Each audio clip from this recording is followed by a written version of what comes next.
Alléluia, Alléluia. J'ai choisi et consacré cette maison, dit le Seigneur, afin que mon nom y soit à jamais. Alléluia. Le Seigneur soit avec vous. Évangile de Jésus-Christ selon saint Jean. Comme la Pâque juive était proche, Jésus monta à Jérusalem. Dans le temple, il trouva installés les marchands de bœufs, de brebis et de colombes et les changeurs. Il fit un fouet avec des cordes et les chassa tous du temple, ainsi que les brebis et le bœuf. Il jeta par terre la monnaie des changeurs, renversa leur comptoir et dit aux marchands de colombes, « Enlevez cela d'ici. Cessez de faire de la maison de mon Père une maison de commerce. » Ses disciples se rappelèrent qu'il est écrit « L'amour de ta maison fera mon tourment. » Des gens l'interpellèrent, des Juifs l'interpellèrent. « Quel signe peux-tu nous donner pour agir ainsi ?» Jésus leur répondit, « Détruisez ce sanctuaire et en 3 jours, je le retirerai. » Les Juifs lui répliquèrent, « Il a fallu 46 ans pour bâtir ce sanctuaire. Et toi, en 3 jours, tu le relèverais ?» Mais lui parlait du sanctuaire de son corps. Aussi, quand il se réveilla d'entre les morts, ses disciples se rappelèrent qu'il avait dit cela. Ils crurent à l'Écriture et à la parole que Jésus leur avait dite. Acclamons la parole de Dieu.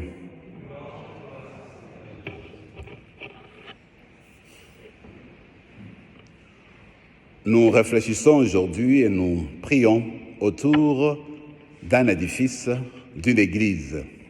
Mais ce que je trouve intéressant, c'est de voir que, alors que les textes nous parlent d'un édifice, le même texte nous plonge, nous invite à aller plus loin, aller vers le temple qui est spirituel. Commençons avec le premier texte qui est venu de saint Paul aux Corinthiens. Alors Paul rappelle, comme tout le monde le sait, il a bâti plusieurs églises dans le sens des communautés, n'est-ce pas, surtout dans la Grèce ancienne. Voilà que chez les Corinthiens, il était parti aussi annoncer la bonne nouvelle et former l'église. Mais aujourd'hui, en réfléchissant, il dit, écoutez, ici, moi, là, quand je suis venu à Corinthe, eh bien, ce que j'ai fait, j'ai essayé de viser et puis de commencer à bâtir la maison de Dieu. Mais j'aimerais que vous sachiez que cette maison-là, je l'ai bâtie sur la fondation. Comme toute maison a une fondation, eh bien moi, j'ai aussi cherché ma fondation. Ma fondation à moi, c'est Jésus-Christ lui-même.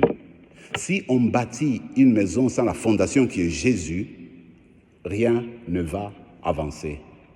Alors, c'est une intention, une invitation pour vous et pour moi aujourd'hui, parce que Paul dira, en fait, finalement, l'Église, c'est quoi l'édifice, en fait? C'est vous, c'est moi, des pierres vivantes.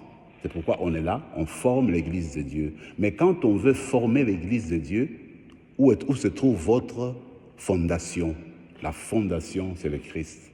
Alors, comme pierre vivante, si nous voulons vraiment vivre et suivre le témoignage du Christ, nous avons besoin de rester là où nous sommes, posés sur la fondation du Christ. Moi, l'exemple que je donne toujours, je l'ai déjà donné, je regarde une église, mettons une maison, un édifice avec des pierres. Alors, les pierres tournent autour de la maison.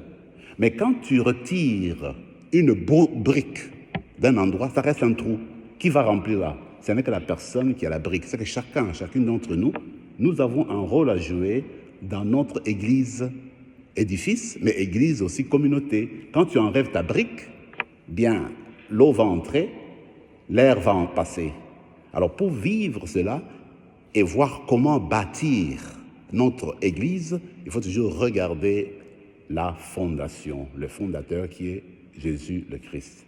Donc en fait, je propose que chacun d'entre nous aujourd'hui réfléchisse sur notre vocation particulière d'être les membres de l'Église de Dieu, les membres de la communauté aujourd'hui de la cathédrale, pour justement continuer à porter les témoignages de Jésus. Et pour le réussir, il faut toujours revenir sur la fondation de notre Église qui est Jésus-Christ lui-même. Je termine avec l'évangile d'aujourd'hui qu'on connaît très bien. Tout ce que moi je retiens, c'est que Jésus a voulu purifier le temple de Jérusalem.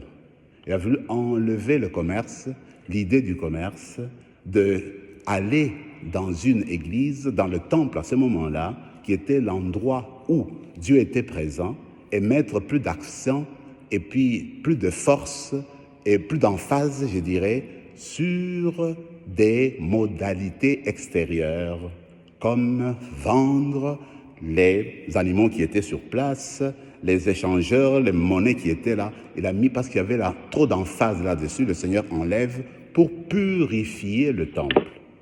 Encore une fois, le temple c'est qui? Le temple c'est vous, c'est moi. Alors nous formons ce temple de Dieu. Qu'est-ce qu'il faut faire?